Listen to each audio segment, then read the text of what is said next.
Warga Desa Pager Wesi, Kecamatan Trucuk, Kabupaten Bojonegoro, geger mbarek mecungule boyo loro nang pinggir kali. Boyo sing ukurane gedhe iku nggarakno warga kuwatir pole panggone cidhek ambek kampung.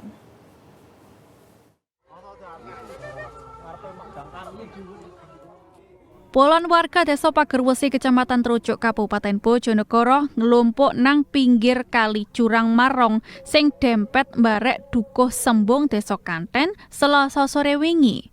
Warga rame-rame moro sakmarine direpotno ana rong boyo sing ndekem nang pinggir kali.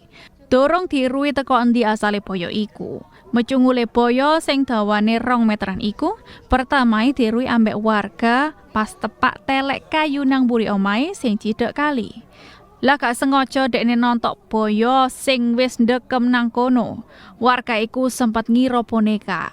Tapi pas dimatno rada suwe terus disawat kerikil, jeketek boyo urip. Warga terus repot nang Dinas Pemadam Kebakaran dan Penyelamatan Bojonegoro. Gak let suwi, 4 personil damkar teko mbarek nggawa bekakas gawe nyekel boyo iku. Maneh pas petugas nepakno kain gawe nutup motoe boyo, kewan buas iku mulet terus mlayu njegur kali. Mbarek kedaden iki, warga dijaluk waspada mbarek ati-ati nek dolanan nang kali.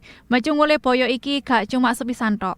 Sadurunge warga yo ngetoki boyo nduk Dukuh Sembung Desa Kanten, Kecamatan Trucuk, Kemis bengi tanggal 8 Mei 2020 kepungkur.